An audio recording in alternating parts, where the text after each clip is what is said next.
Greetings, folks. It's good to be talking to you again. If you are part of the community that we have not been able to gather with over the recent months, I just want to let you know that we still see you as one with us, and you're missed. And we all look forward to gathering together again as a whole community.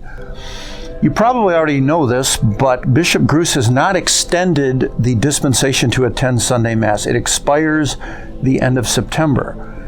And I know there's a lot of questions out there about that. So first I want to begin with what our schedule is going to be. We're going to return to a much more normal Mass schedule like we had before the start of the pandemic. On Sunday mornings, we'll have an 8:30 a.m. Mass, which will be inside of church. And for the time being, weather permitting, at 11 o'clock will be our outdoor Mass. If it's raining, or heaven forbid, even if it's snowing, we will move inside. That will affect some of you because you're not yet comfortable attending indoors, and that's understandable, and don't feel guilty about that, with some more explanation. For Saturday Mass times, I'm going to want you to consult part of this video. You should see Mass times up here, but it'll also be in the regular parish flock note and bulletin, because we're doing a little survey, and at the time of this taping, not sure how that survey turned out. But what does it mean to no longer have that dispensation? Well, Bishop Gruss wants us to look at it with an informed conscience. And at the heart of an informed conscience is understanding what it is we're doing in our lives and how that affects what we do in prayer. If you are part of a high-risk group and you've been super careful about not gathering together in large crowds, not going to indoor events, and not doing what most people would consider high-risk activity, and you're not comfortable attending, that's an informed conscience because you've looked at everything in your life and you're trying to remain safe. You do not need to feel guilty if, for the time being, you're not attending with us until more safety becomes available for all of us.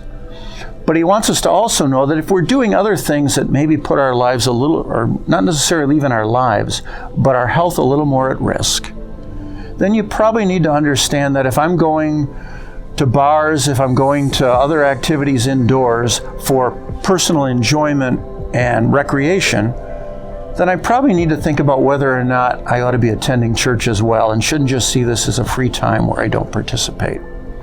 But I want to add a little bit of a twist to that.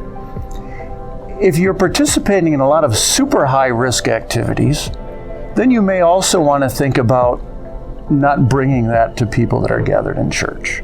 So it's all about balance and how we live our lives. An informed conscience simply says we're not avoiding church simply because we think we can get away with it. And we all know what that's like. If you ever have any questions about that and you want to give me a call and you're having a hard time informing your conscience, call me up and I'll try to help you work through that.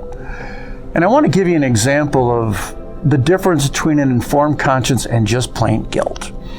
In the sacrament of penance over the last 26 years, I've had a few folks confess to me that they missed Sunday Mass. And I usually ask, well, why did that happen? And I get two different answers. If somebody says, I was just lazy and didn't want to get out of bed that morning, or if they say, well, I was on vacation and I just chose not to go. Well, that's probably not a good idea, and that's a good thing to confess. But I've also had people say, well, I was in the hospital, I was having surgery. You did nothing wrong if that was your life. And it's kind of the same thing now. If you're in a high-risk category and you've been working real hard to avoid things that put you at risk, you should have no guilt about not attending in person. But for all of us, whether we attend in person or not, the bishop wants to remind us that we also have a requirement and an obligation to keep the Sabbath holy, meaning that we're not doing things that we wouldn't normally do on a Sunday. We're not just sleeping in because we can sleep in, or we're not going to the casino or doing something like that. But we spend time in prayer. Perhaps you enter with us in prayer as we celebrate the Mass on YouTube or on Facebook. Or even if you're not doing that, you spend time sitting down with the Sunday readings and reflecting upon God's love.